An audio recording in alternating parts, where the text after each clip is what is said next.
Larson. Bryan Callen. Sorry, I got you here. So I mean, yeah. I think you're on that. Are you on that list right there? You see that? My first time at the... No, you're not on there, but you should be. People though, huh? I know. That was my first night at the Comedy Store. Look at that. That was your first night. First night, and then as my first check. I love it. Framed. What size shoe are you? 10.5. These are Blundstone Australian boots. Very comfortable. I'm always ready, you understand? For the what? long march. You understand? Yeah, but you think you're going to walk far in those? They're slip-ons. You don't I'll even walk tie as them far up. as I need to in these, first of all. And they're waterproof. You got to have good footwear, dude. Yeah, I know. I first of all, no one. I'm not saying anything, but I'm saying they're slip-ons. It doesn't. I don't know if they're like I meant just need to good for traction survival. if I got to turn my hips, you know what I mean? If I got to squash the bug, you know what I mean by that? Yeah, I think isn't that like a dance move? Nah, bro. When I throw a right, I'm squashing the bug. My back foot's turning. How often do you box? I street fight. Yeah, how often I street fight? Oh, sorry. You don't street fight. No, I'm saying I'm ready in case there's a situation. Yeah, I mean we're all ready. I've been watching a lot of like gangsters on YouTube be interviewed, like Johnny A. Light and Sammy the Bull Gravano, and you know, I might start my own gang. You're not in a gang currently? Maybe you are, maybe you're not. You got another question for me? Listen. Well, let me tell you something. What? Out of every stand-up comic that can improvise, you might be the greatest. Well, I love because you roll with everybody. Everybody loves to pick on you. Why does everyone love to attack you? Probably because I enjoy it, and you love it. And I'm not trying to win. Some guys are very precious of their. I don't know. You know, You don't care. I never. You know who you are. I mean, I just I wasn't going to win that. I'm not good at. First of all, I'm not competitive, and I'm not mean. So if we'd be in this game of like roasting each other, even if I saw an opening, I didn't really want to do it. I'd rather take it's more fun to be the butt of the joke sometimes. Yeah, well, I get that. I did roast battle one time. Yeah. In Austin at South by, and they had us in the main event. It was me and Mark Norman. You ever see Mark Norman roast battle? Mark is a killer. He's a killer, you can't go bro. against Mark Norman. His whole life is. Yeah, I mean, it was ridiculous. Ross, like after the second round, Jeff Ross was like, "Yeah, I don't know what's going on. These are pretty good jokes, but nobody likes you." And I'm like, I don't know. But when you and D'Elia roast each other, I remember when you started doing that. Yeah, that started at the Laugh Factory, just sitting around with Dov Davidoff and Jamie and all those guys. Really? Yeah, and I would say, I'd be like, "You're a man bird, huh?"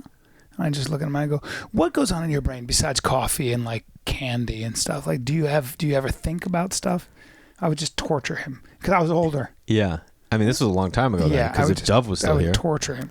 And I'd put him and his girlfriend on a group text, and I'd be like, "Jericho, are you into international magazine modeling? Because I know some people. You should come over and we'll talk, and I got a camera." Like, bro, you can't fucking hit on my girl. I go, "I'm not hating on her. I'm helping her with her career. Relax." It's a career thing, bro. Yeah. So it just turned into this thing. And then he started getting famous. And I would get texts from him like, "You're poor, LOL." Yeah. And just a picture of all his money. I get paid. He sends me pictures of his checks. That's insane. He's just an asshole. I love everything about it. It's the funnest thing. Because I remember when you guys started, like, we're doing it, like, at the store, and, like, people were taking pictures, and you guys were putting it on Instagram. I used to tell D'Elia, I'm like, dude, it's hands down my favorite thing. Yeah, people seem to love it. It's just great. Well, it's great. You guys work off each other well. When he ever said that time to you that you look like the guy that you start with in the video game, I was like, that's like one of the greatest jokes I've ever heard in my life. Amazing. I know. And then you just go into talking about your legs. Yeah. Well, because he's like a Smurf from the waist down. But you work out. Bro, let me explain something to you, okay? Yeah, break it down for me. When you build a building or a home, foundation's you gotta key. have foundation, bro. Yeah. You can't, even with the size 10, 9.5 feet. Yeah, but it's about your ass. It's your upper thighs. What's going on with your lower glutes? What's going on with your hips? You understand? My hips all jacked If up. I gotta sprawl or I gotta move from my hips, bro. What is sprawling? Sorry, it's a wrestling term. If you double leg or single leg me, don't worry about it. I'm sprawling. But aren't you a boxer? Isn't that your thing? Yeah, sure. I'll move around the ring a little bit, keep you busy. Keep your hands up. But you've never been in a fight. Bro, My nickname was Bryan Street Fighter Callen. You know this. No, who named you that? Well, and so, in certain parts of it was like Bryan Take No Prisoners Callen too, because I'd be like, I'm taking no prisoners. I would say that to myself. Sometimes people would hear me say that under their breath. Like running out to and then fight I would people? and then I would launch into karate. So it wasn't just no, going for karate. I wasn't you were just not boxing. launching into karate. No, but it's not how you say it. But I just said it the way you said it. Karate. Karate. Yeah. You just threw an accent on it. Well, my sensei, when I trained in Japan, used to insist that I say it correctly. Karate. First of all, by putting an accent on it doesn't mean... What do you mean? Did you ever live in Japan? Because you've lived everywhere. I've never lived in Japan. Where have you lived? I was born in the Philippines. Right. I then moved to India, where I lived in Calcutta and then Bombay, which is now Mumbai. And then I lived in Lebanon, and then Pakistan, Karachi, Pakistan, then back to Lebanon, and then the war broke out, and we had to be evacuated to Greece. Damn. And then from Greece, Saudi Arabia. Now I'm 14. This is at 14, dude? By the time I'm 14, so I was moved every 2 years. And then I moved to, I went to boarding school in Massachusetts. My family was still in Saudi Arabia. So I was 14 and I came all the way to the United States. I never lived in the United States. I'd been here for a week at a time, 2 weeks at a time. So I was a true foreigner. Yeah. So there I was in a boarding school. What boarding school? Northfield Mount Herman. Uh-huh. And what is that like? I mean, I know another dude who's been to a boarding school, and it's like, think of your kids now. Could you ever imagine sending them to a boarding school? No, never. But for me, I had a snapshot image. It's so interesting because I had these images of who I wanted to be. Mm-hmm. I had these images of coming back from boarding school, coming back from college, coming back from the military, and being tall, handsome, and successful. You thought you'd get taller each I would time? see a commercial, and a guy would walk in. There was a commercial, and this black guy, handsome black guy, walked in with his uniform, and the mother and father and the family went, "Oh my God!" And I was like, "I'm going to be that." Not a black guy, but a guy from the military with medals on his chest. And I had these ideas of going away, accomplishing something great, and coming back. I've never talked about this actually, but it was this sort of this imagery I had that I wanted to fulfill. But so like if you're moving around that much, I feel like we've talked about this once before, and your mom was the one who was home with you, and your dad was working, right? My dad was working, yeah. So when you went away to boarding school, like I mean, were you going to miss your mom? Did you miss home? Did you miss like my dad was always gone. Yeah, you know, because he was always traveling. So he was a spy. Who knows? But he probably did some work. Yeah. You wake up free every morning? Do I never. No, do you wake up free every morning? I'm just wondering. Free from what? Are you a free man? You live in a free country? I live in a free country, okay, yeah. I'll thank my father. But what I realized was that everything I did that way, like I saw Vince Van Patten, who was a pro tennis player, and I was a young man. I was a boy. I was probably 11, 12. And I was at the Volvo Tennis Championships. And I saw him in Germany walk through a gauntlet of screaming girls. And I was like, I want to be that guy. I want to do that. Yeah. First of all, I want to be a pro athlete. Also, I want to be tall and handsome. But none of that stuff really panned out, right? But I was like, I want girls to scream at me. I want to be famous. Whatever that is, I love that attention. Yeah. And so I became an actor. I never lost that idea of wanting to be famous or wanting to be successful at something. And then I always had this image of making my dad proud, you know, who was a successful guy himself. So the bar was set very fucking high for me. Yeah. You know what I mean? Yeah, but you're the one who said it. No one said it for you. You fucking just said you saw a pro tennis player and you're like, I want to do that. So you're the one who set that bar. I wanted whatever that. I wanted, there's something about the way celebrity and wealth is portrayed as being clean, modern, sleek. Yeah. You know, I don't know. There's this image of what it is to arrive. And I wanted to fulfill that. So then when you were looking at boarding school, you were like, oh, this is what I need to get further along. I went to along. boarding school, and I'm not exaggerating, because I went to all these boarding schools, and Northfield Mount Herman had these wrestlers. I saw the pictures of these wrestlers with big muscles. Yeah. And I was like, I'm skinny. I want to be a great wrestler, and I want to have big muscles. That's literally the only thing I thought about. I'm not kidding. Jesus. I was like, I'm going to go and become a great wrestler. and I'm going to have huge muscles like that because I don't want to be skinny anymore.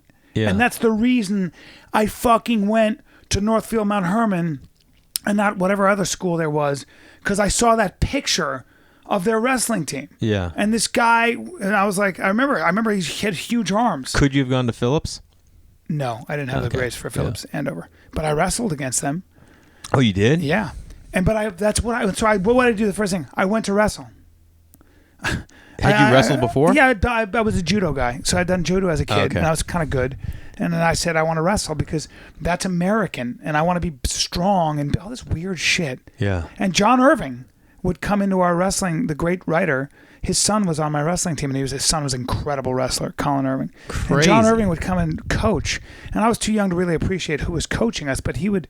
I remember John Irving in a tournament. I was a freshman, and I was getting my fucking ass kicked. Yeah. And he goes, I was going in to wrestle with him. I was going to wrestle, and he goes, look, he's a strong man, okay? He's a strong man. This kid was like a senior with muscles everywhere. He goes, keep your head up. That's all I remember him saying.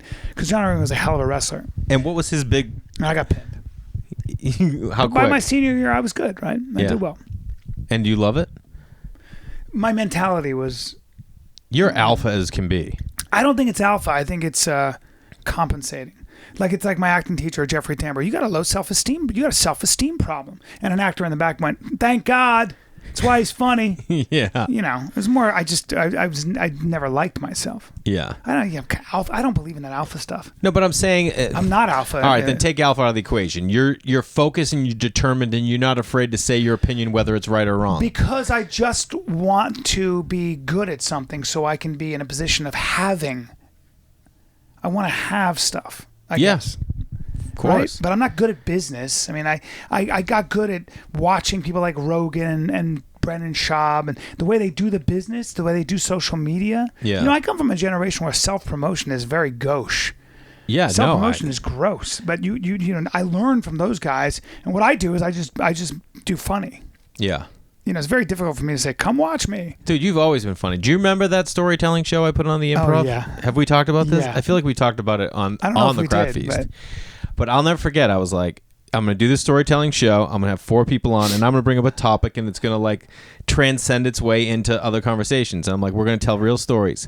And anytime I turned to you, you went into some crazy improv. It was so bad because I didn't know that I had screwed up the whole evening. First of all, every time it got to you, you just crushed. You destroyed. I'm sitting there. It kind of ruined I knew you were trying to go for something much different, and I kind of fucked up the evening. I felt so bad when I realized that you didn't want to say it to me, but so funny. But you were like, dude, that wasn't the idea. Because I know. You're very funny.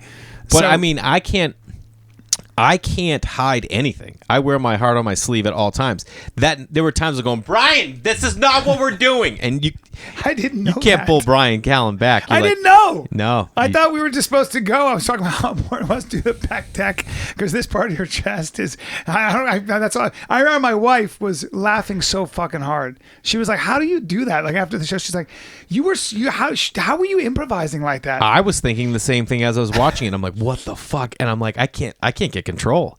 He's like a wild bull out there. Well, that's not fun. I didn't mean to. But you go full tilt and you just don't worry. That's what I mean about not alpha, but confident that whatever you are going to come up with next is going to be good enough to sustain everyone's attention to this capacity, you know? There's a trick to that. It's just be interested in what's in front of you. You know, listen to what's in front of you and be interested in what's in front of you and then just kind of react off of that. I mean, the own things that you're just saying? Yeah. You know, you just, you don't have to... This is not an active process. You know, if you ever think about listening and being affected, that when you try to listen, you're fucked. When you try to be funny, you're fucked. When you try to cry, you're fucked. When you try to be sexy, God forbid, you're fucked. Yeah. But when you're genuinely interested, as I always say in acting class, don't try to be interesting, just get interested. It's very true. Yeah. People who know how to listen and people who laugh genuinely at you, they are very, very nice to be around. Yeah, for sure. Because they're astonished and affected by you. Yeah. And they bring a lot to the table, whether they know it or not. Wait, do you still go to acting class? No. How long ago did you stop? I mastered it. No, I'm just kidding.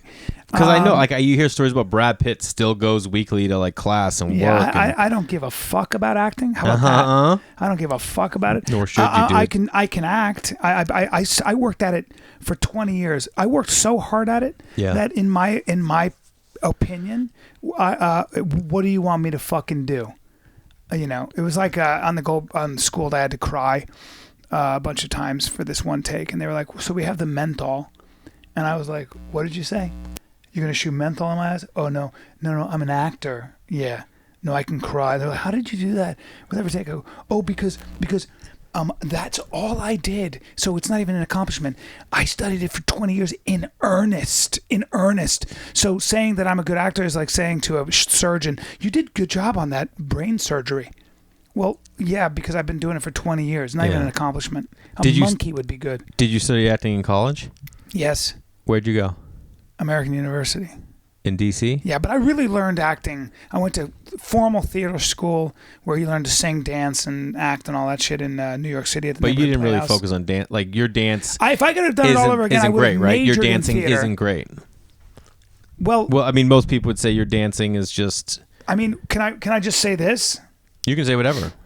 I mean, and we know this. I mean, most people know this. I don't know if you haven't been... You're not hip to this. You haven't been schooled in this. Is that a shameless plug for your show? Was that a shameless plug for your show? Yeah, I've been schooled on ABC 8:30 Wednesdays. you haven't been. Well, I was put on the earth to dance. I mean, we know that, right? I mean, I don't. Dude, have you seen? You haven't seen me in a leotard. See, this is what's so interesting. Can I go into a tour jeté or a pirouette or a double pirouette? Did I do a quadruple pirouette a month into the game? No, dude.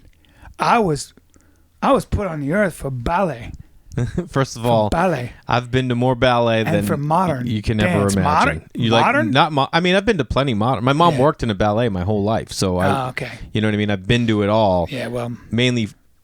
Sorry, I mean, I didn't take. You know what I mean. I had the best feet in the family, but what? My arch is insane. You know. Hold on. Are you saying that you dance as well? No, I'm saying rhythmically. Yeah. Yeah. I mean, it's ridiculous, but I don't. Hold on.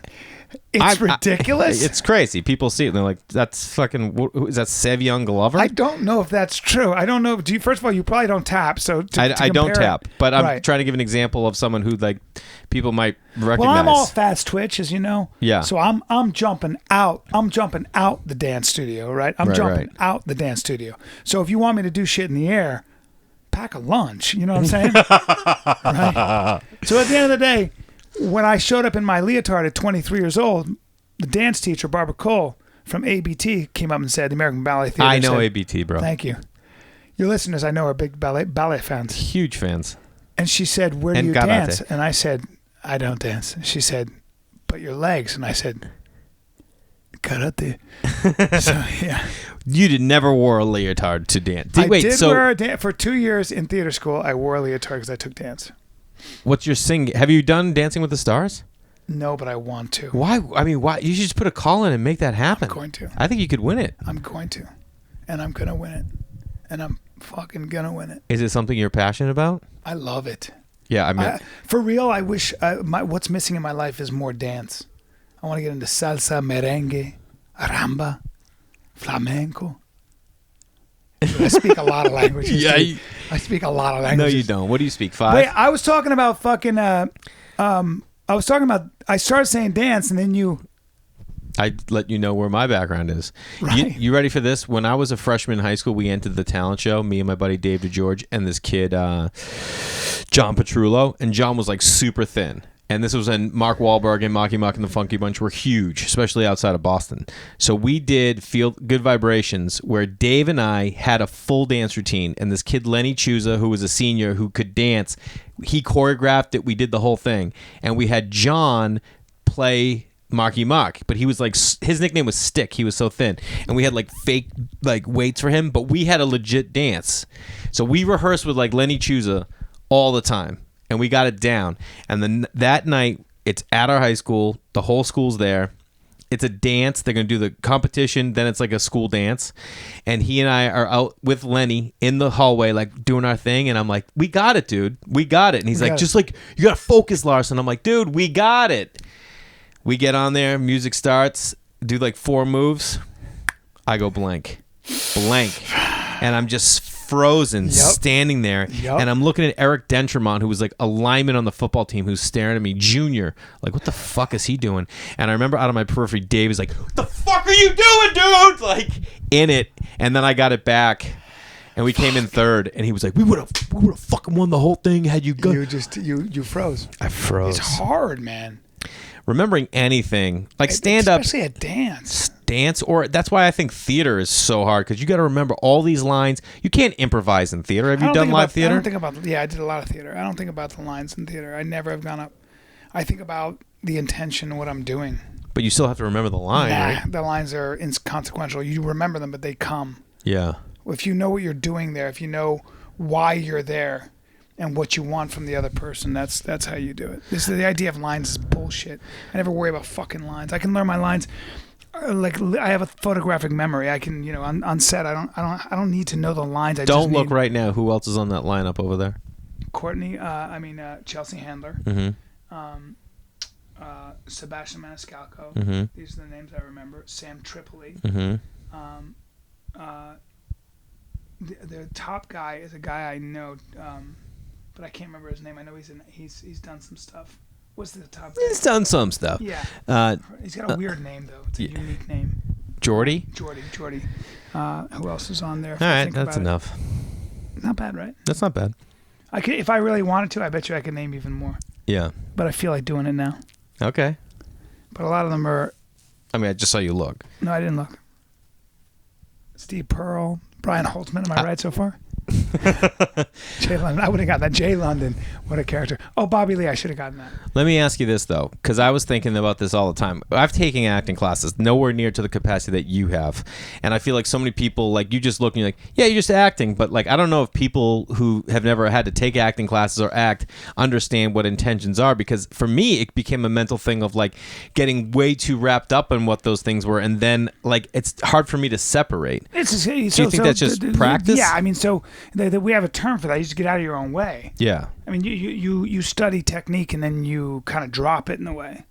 Yeah. I don't think about that anymore. I'm confident, right? So whatever I'm doing, I did the Joker, and Joaquin Phoenix, who's the best actor of our generation, is there. But what'd you do in the Joker? I mean, I haven't seen it yet. Yeah, it's a very small part. But I was there for 4 days, and I had a lot of lines, but I don't know how much made it to the movie. Obviously, not very much. But the point is that I was there with this amazing actor, and I wasn't intimidated.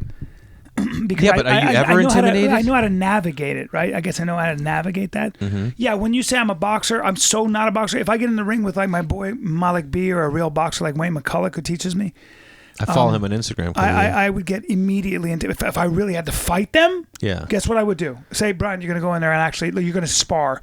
Never say an actor like me should never say he spars with people like Wayne McCulloch. Mm-hmm. Ever. This is what you say. He'd cut you up.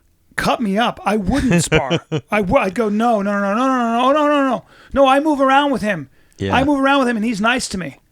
I move around, and he's. Oh no, he's been throwing a right hand. No, but Brian, he's only 5'7", and he's at 135. Oh, it doesn't matter. How do you want to lose? You want to fight him? How do you want to lose? You turn your fucking head around. Never ever. No actor should ever say that they bang with a pro. It drives me nuts. Yeah. No, you don't. He'll put you to sleep immediately. I'm a 52-year-old wannabe who loves boxing. But a lot of people say you look like 50-51. Well, that's what I hear. That's the media. I don't read my own press. I play 30. So what? Because I have tight-fitting skin. That's fish oil and genetics, right? God likes me more than most people. Mm-hmm. But that's not the point I'm making. The point I'm making is that I am a wannabe who gets in there, hits mitts, and spars with guys who are not athletic. Sure. And it makes me feel good that that I wear headgear with a bar and I get hit sometimes and I'm like, hey, I can fight. Yeah. That's me. So tell me, what the hell was that like working on the Joker then? I mean, I know you weren't intimidated, but dude, you did The Hangover and you murdered that movie. Thank you. I mean, murdered it. Thank you. Dropping into that character is insane. Yeah. And you murdered Hangover. Was it 3? 2. Yeah. You weren't in 3. I was doing something else. Or they thought it was enough from 1 and 2. I got offered something. I got offered something.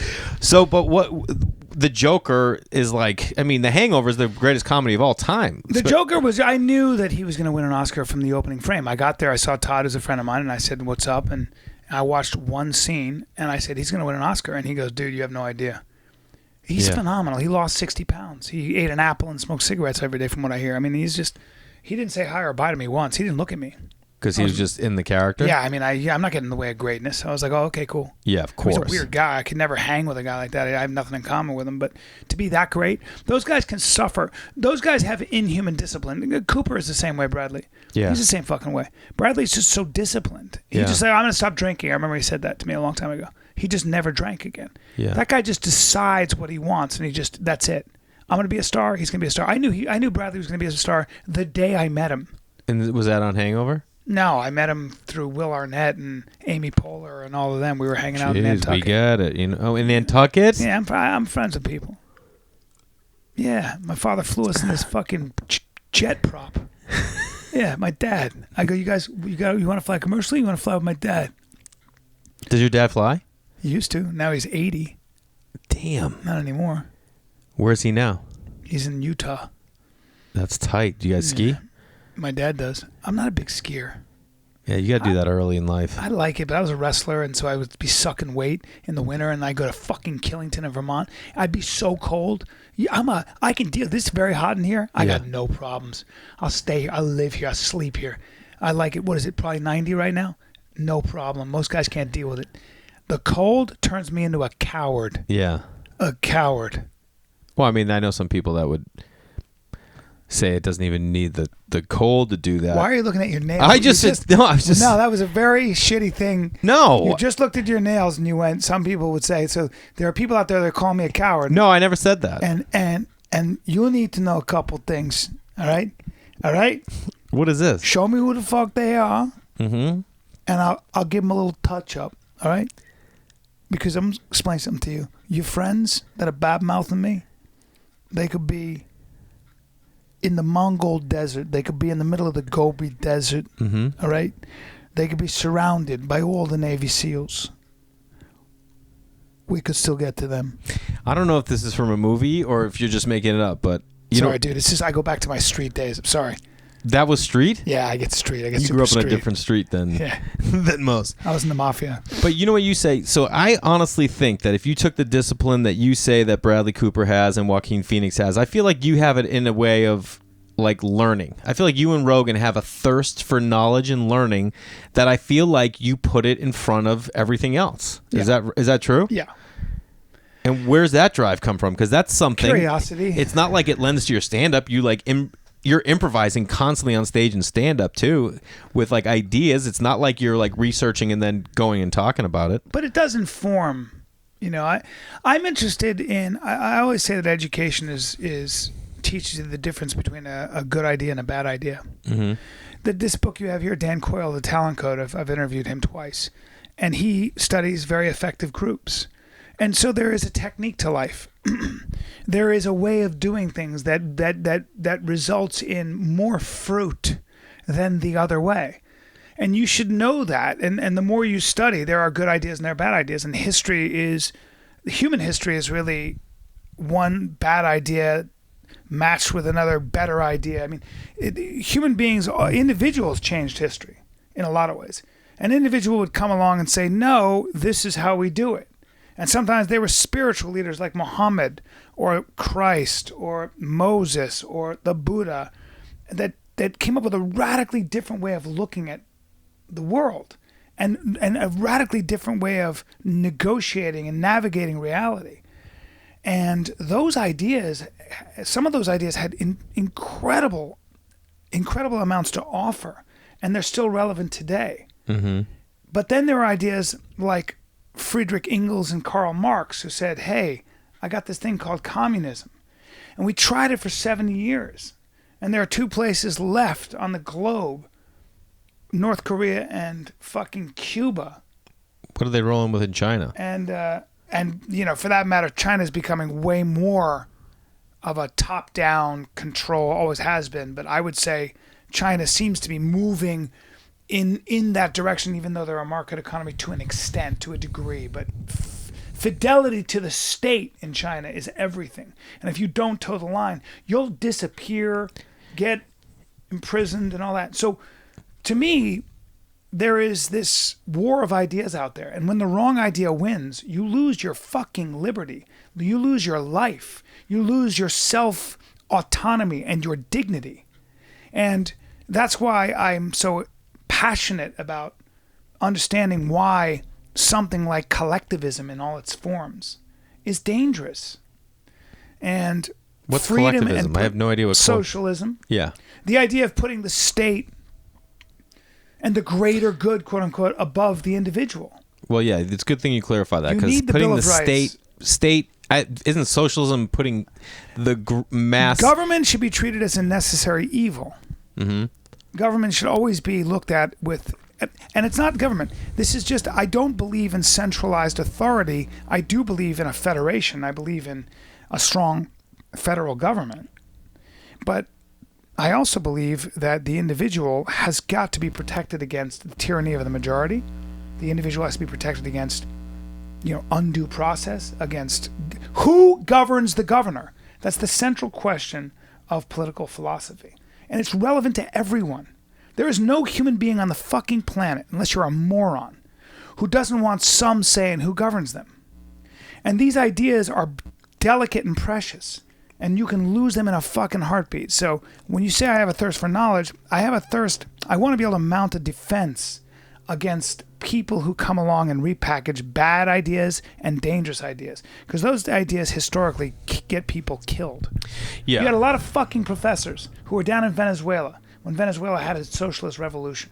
A lot of fucking don't point British your fingers at me. professors, and you probably like them because you're a fucking commie. And I'll tell you something. Where are they now, you motherfuckers? Because you got teenagers in Venezuela looking for cats because they don't have enough food. Listen, I'm not saying I'm Chavez. on the side of anything right here, but for shits and giggles, don't you think there's some element of the world technology has changed the world and wealth distribution that we need to mix something up so that we don't have we have crisis, and it's going to get even worse when automated cars start happening and all that. The answer is yes. I do think that there are challenges, and I don't think capitalism, raw, unchecked capitalism is the idea. I don't think raw, unchecked libertarianism is the sole. I do look, like it or not, government is needed for certain things. The Department of Energy does a lot of important shit, like keeps track of where the nuclear weapons are. Yeah, the Meals on Wheels is an important thing for old people who can't get food. There are important government programs,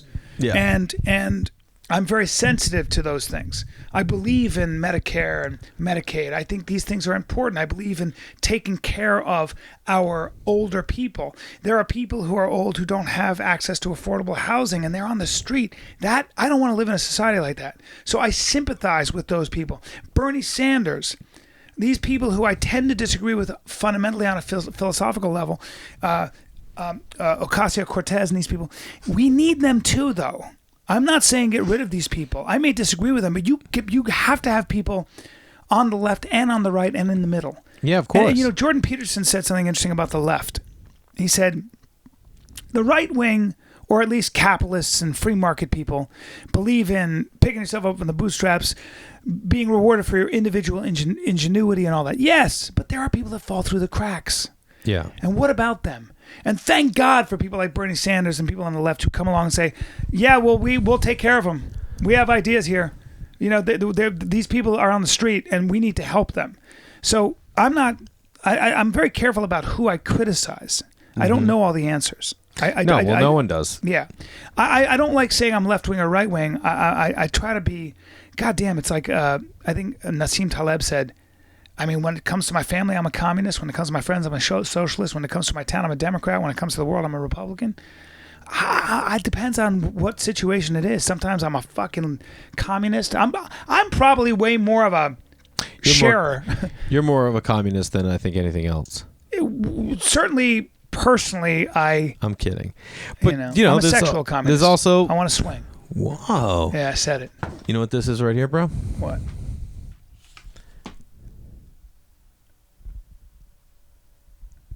I don't know.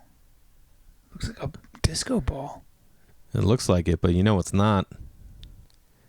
No, it ain't, but man, it looks like a Those are wrecking Polaroids. ball. Yeah, it's the biggest wrecking ball ever built. Really? It's the atom bomb. That is the real atom bomb? That's the real atom bomb. Holy shit, so it is a wrecking ball. Yeah. Insane, huh? My grandfather took those. He was at Los Alamos. Wow. Yeah. No big deal, you know. You know, What the I fuck have is that contraption, bro? what, this? Yeah. It's a bike seat, bro. I thought I was going to wear it as a muzzle. Fucking yeah, that was original You from better not put that on my dick and make me be celibate. Bane wore that in Batman. Looks like that. You're in a Batman goddamn movie. That's unbelievable. You got political quick, dude. I didn't say a thing. I'm You sorry were just that I like, went a little crazy because I scope. lost you a little bit. You were like, "Oh Jesus, Brian went on a tangent." I'm not getting political. I'm just getting philosophical. I think. How often are you reading? I never stop reading, my friend. What books are you reading? Are you reading, like, do you read every night? When do you, first of all, I'm listening to, and I recommend this I didn't to ask everybody. if you were listening to anything. I asked what you were reading.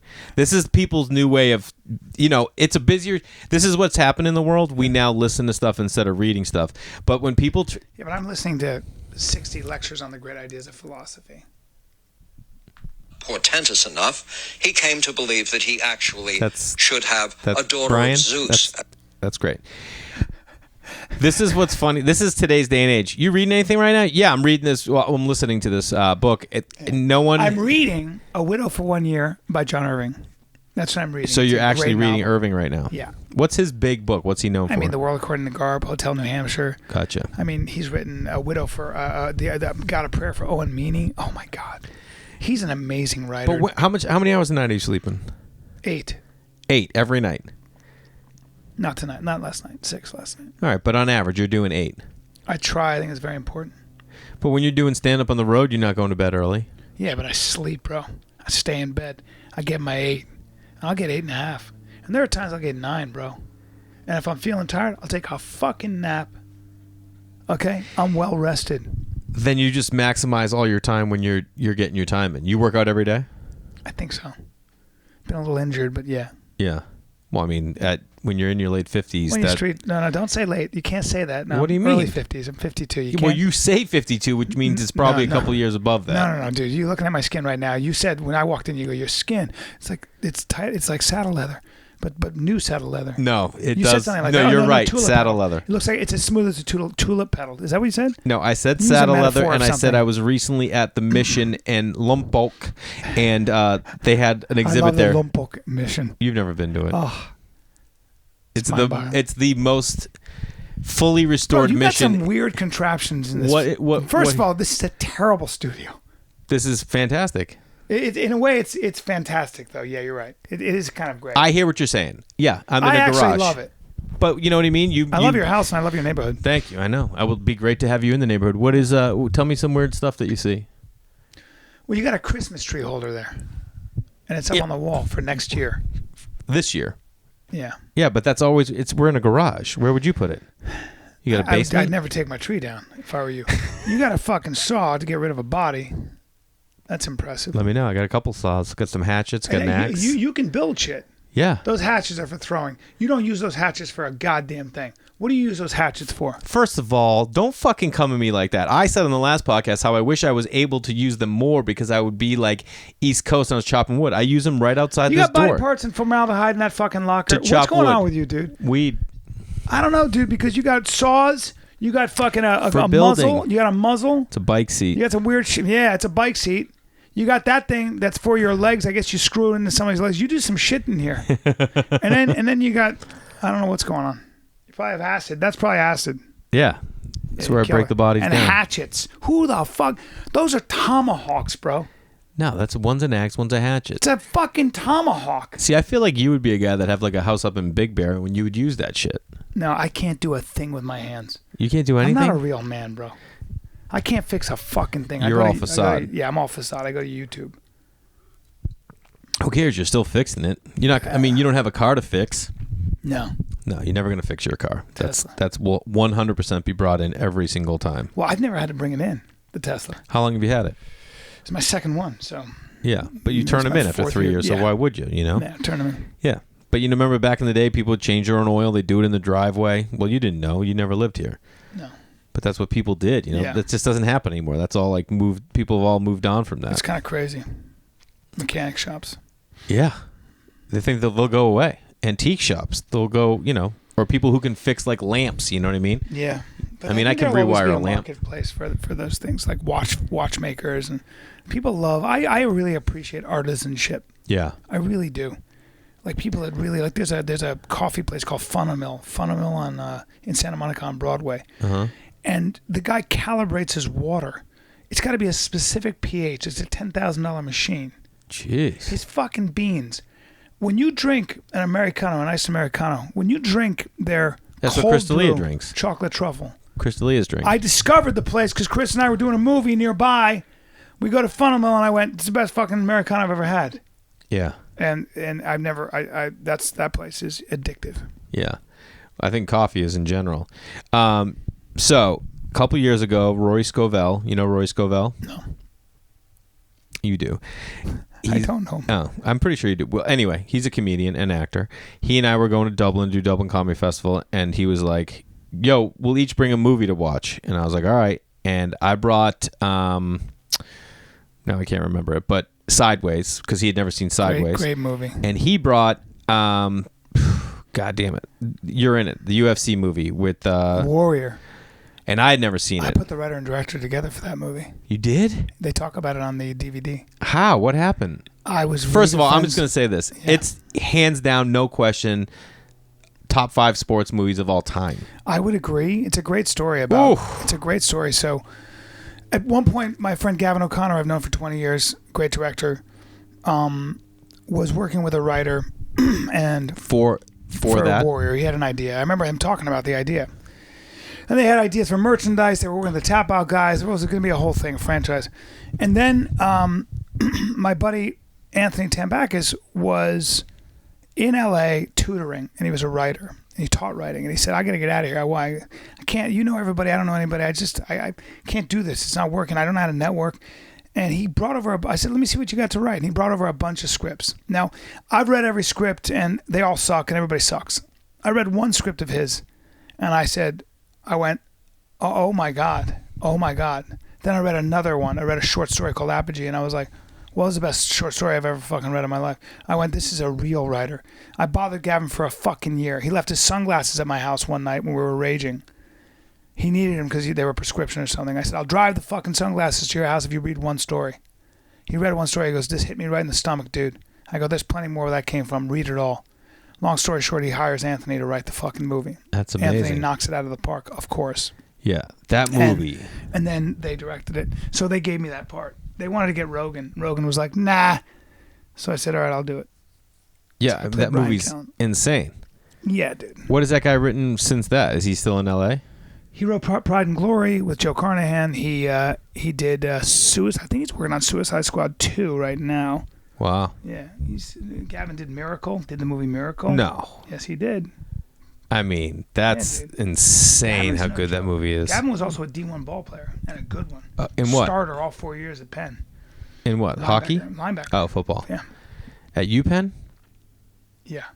Yeah, it's all Ivy. Wharton? Did you go to Wharton as well? No, but... Oh, you don't think I know these things? I'm impressed. Yeah, Gavin's a big guy. Fucking big, natural athlete, stud athlete, 6'4". You know, big guy. And he wrote Miracle as well. Well, so what? I mean, he directed Miracle. I don't think he wrote it. He might have. He wrote. His fingerprints are all over it. He rewrites stuff. Yeah. Yeah. So what was out of all these things we talked about? You know, we talked about old school. We talked about your stand up. What do you like to do the most? Stand up. You love stand up the most? By far. Really? Why? Because it's live. Stand up is the business of original self-expression is what it's about for me. Yeah.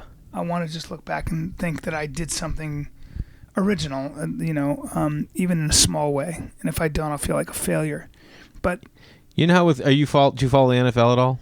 Yeah. You know Lamar Jackson, the quarterback of the Ravens, and the whole thing always comes out when it's like a running quarterback. Like, how long can their body withstand this? Well, it's also how long till the defense figures you out and forces you to pass in the pocket and read defenses quickly. Right, but he can throw. What I'm saying is, in comparison, you're a very physical comedian. You're up there in age, and people probably are asking, how long can your body withstand? Yeah, but I just had a checkup. What you do physically? I had a checkup, and the doctors said, it's so funny. They shook their head, and I was like, what? And they were like, you're immortal. Really? Yeah, so I'm not worried about that. They don't think that there's any... But the truth is, I have slowed down, and the truth is, I've had to change my act. And the truth is, you get less interested in being physical to an extent. Mm-hmm. I mean, I'm still pretty physical, but I used to really be physical. You are physical. You know what I think about? You know what I like about watching you do stand-up is I feel like you're always getting a kick out of yourself. Yeah.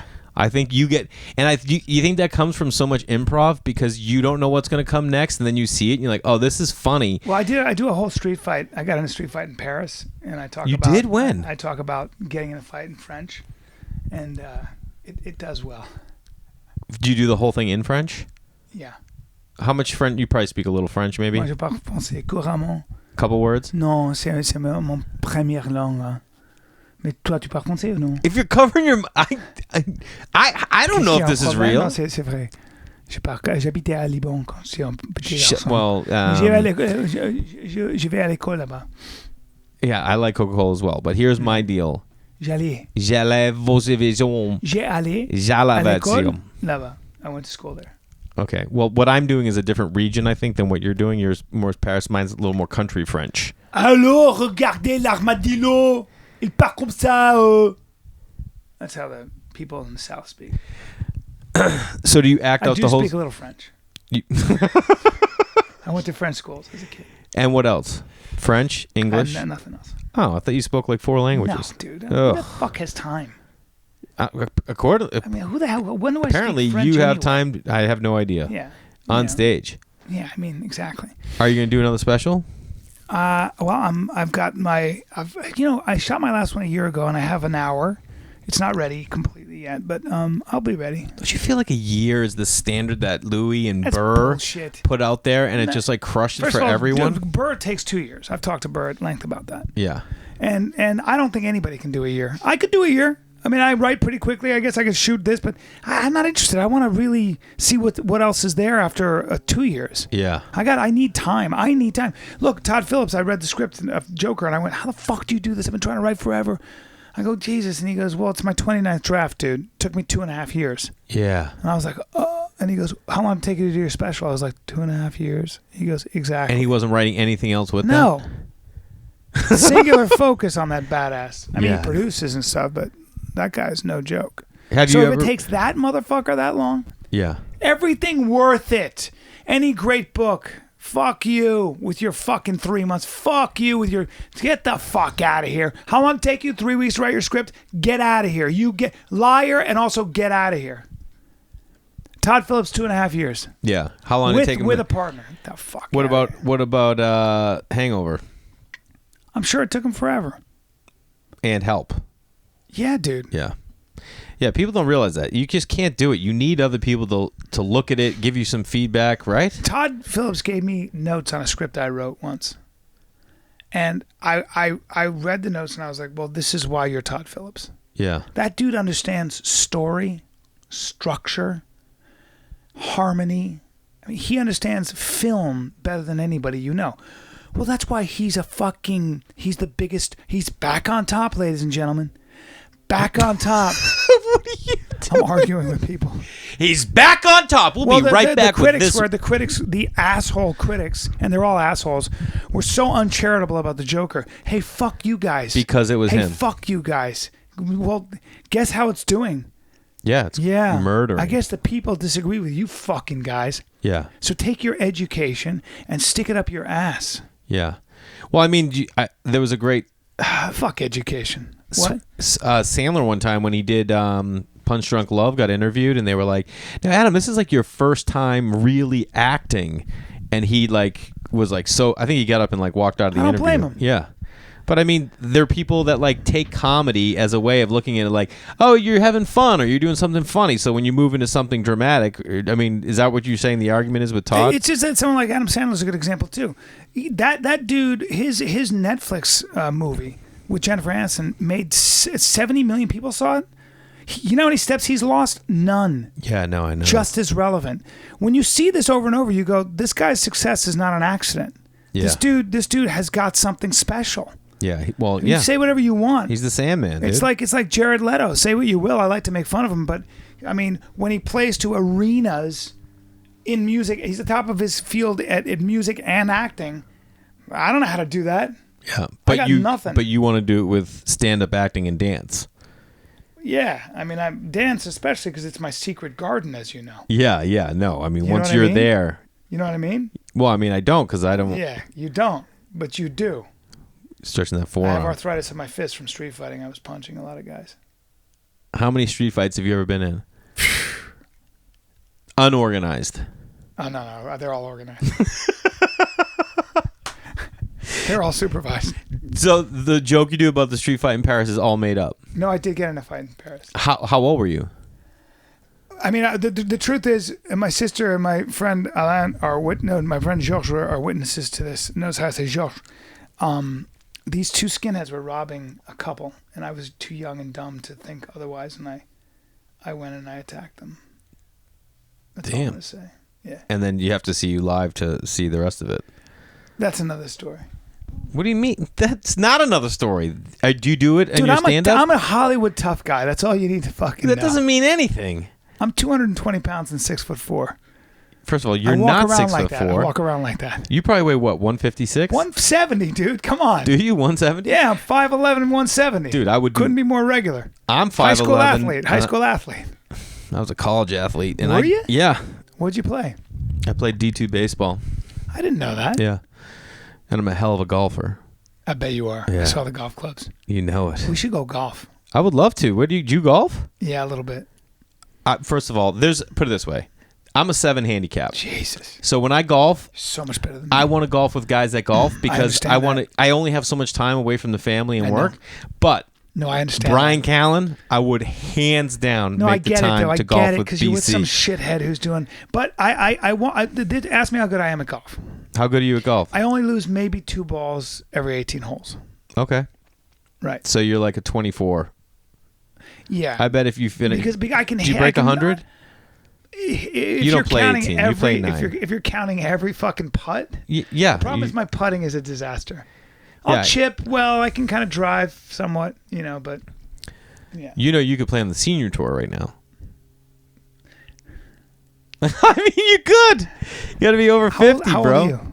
I'm 43. Young, dude.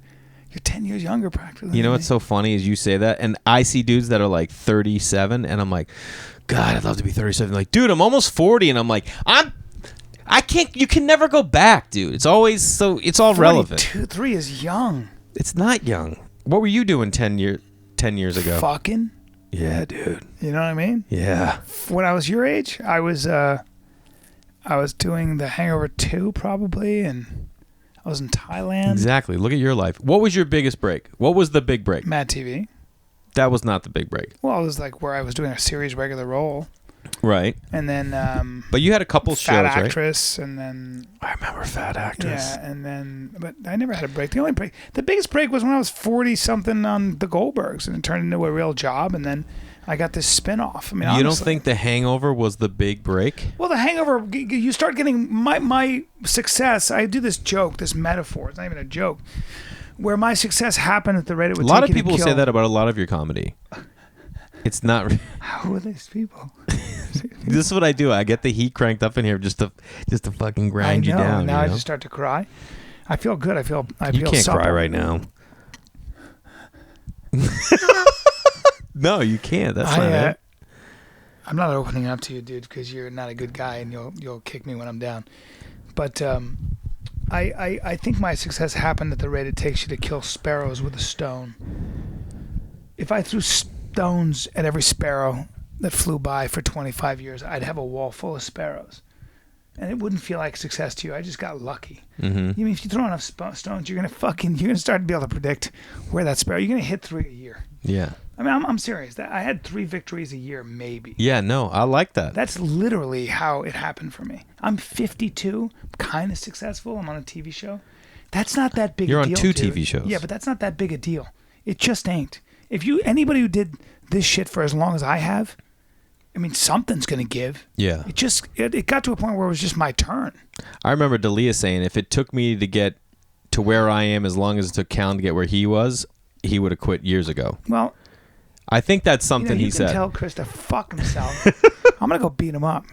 No, that's the thing though, but you had like these breaks. I love that you say that because if I look back, I'm like, yeah, okay, I had that one year that these things, and if it's, I mean, to look back and say 10 years ago you were doing the Hangover 2, which is like, I'm like, oh shit, I'm not doing the Hangover 2 at 43. Doesn't matter. Never compare yourself. No, I'm It's not. ridiculous. But that's what I'm saying. You don't feel like anything anyways. It's just, you don't feel once you get successful, once you get where you thought. So I never thought I'd get to here, right? I never thought I'd be making the money I am on a podcast or on stand-up. When you're there, then you have friends that are doing huge things. So you don't even feel like you're like, oh, I don't know.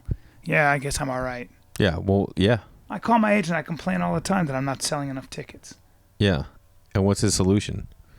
Well, Is there a solution? Look at how many tickets you were selling a year ago, 2 years ago. Yeah. We're growing. How many weeks a year are you doing the road? Not enough because I'm doing the TV show. I know, but so if you had it your way, you'd be on the road how many weeks a year? Twice a month. Okay. Maybe 3 times a month if it was a Friday, Saturday. I love it. Love it. What about doing an international tour? I would, and I will. French shows? Hmm? French shows? Shows in French? Mais le spectacle en France, peut-être non. Mm-hmm. Mais j'ai fait le spectacle en Angleterre, en Ireland, Scotland. I run into people all the time that like work with you. So remember when I was doing that show Corporate on Comedy Central, the sound guy, was it Woody? Yeah. Remember that? Is that name yeah. Woody? And he was like, he's miking me up, and those guys always want to chat, and we're talking. He's like, "So you're a comedian?" I'm like, "Yeah." He goes, "Yeah." He goes, "I work on the Goldbergs. You know, Bryan Callen?" I'm like, "Oh my god, I love Bryan." Well, was it Howie or Woody? Howie. Howie's a great That's guy. I knew it was like Love Howie. Yeah. Yeah. And we made a video. Oh, that's right. And sent it to you. That's right. That's right. And then Howie. I recently worked with this. I was doing this other gig, like hosting this event, and this girl Sarah, who was like the stage coordinator, works in casting over at Goldberg's and on Schooled, and she's like, "Oh my god, we love Bryan," and I'm like, everyone says the same thing, and I think it's just because you bring that. Do you ever? I mean, I'm sure you have your down moments, and you're like, you look at your calves and you're depressed. But no, I have huge calves. Well, I'll answer the question, but please take those in. You got to relax. Honestly, you remember how you said you look at your friends and you like don't compare? Yeah. This is what's happening right now. But that's impressive, right? No, because. Oh shit! Like we got the same calves, huh? Well, I mean, I'm more right here is like where I'm at. You know what I mean? Like, it's just the you it's. Calm down. I mean, I'm a lot older, but I'm that's not true. doing Yeah. too Those bad. are nice calves. Yeah, I know. Relax. We'll just sit like this for a second. It might cool you down a little. Yeah. Now, what was I saying? So you got to. I mean, if you want to. I don't know if you want to. I just feel lucky that I'm there. So the idea that I have it's a privilege. Why the fuck would I come sour? I'm so That wasn't going to be lucky. the question. I was Oh. going to say there's got to be some downtime where you're not always everything isn't peachy. Yeah, How sure. are you able to combat that? Did you meditate? No. So what's your thing that gets this that clears your head besides your giant ego? I take an inventory of my brain and I figure out what's actually bothering me. And then sometimes I like to stand outside of it and witness it. I like to actually interpret the raw data of what's going on with me. So I go, my chest is tight, my stomach, I feel hot, and I'm like, what color is this emotion, and why do I feel this way? So I try to get away from. I try to step outside of myself and watch it, get interested in it, deeply interested in it. You can do that with everything, even cold, even if you're freezing or even if you're very hot. Yeah. You can kind of step outside of it and go, this is what this is, and just look Totally. at it. I used to do that with depression. I would be like, "Oh, this is depression." Yeah. I just posted a video the other day with my kids. Like if they bang their hand and it hurt and they go, "Ow!" and they start crying, I'd be like, "Does it hurt right now?" Yeah. Like 5 seconds later, and they're like, no. And I'm like, we don't need to react that way. Yeah. If you bang it, wait 5 seconds. And then let's let it settle in. Yeah, You're going to get used to pain. Yeah. So you got to start getting used to it now. So just know that you don't have to have a big reaction. Because if you have a big reaction with every single thing, then when it's really something, we don't know. Well, a lot of times that's knowing it's going to end. You, as an adult, you know it's going to end when you cut your finger. That's a good point. You know it's going to end. Kids don't know it's going to end. You know, you forget it's going to end sometimes because the pain is But still, you know adults that like would bang something like, ow! Oh! And then 4 seconds later, like, does it still hurt right now? Then why are you making this big to do? Yeah. We all do it because we want attention. Sometimes it can remind you of your mortality, though. Yeah? Yeah, when you get hit. I thought you were immortal. Remember you had said... The doctor said that, dude. I'm not saying that.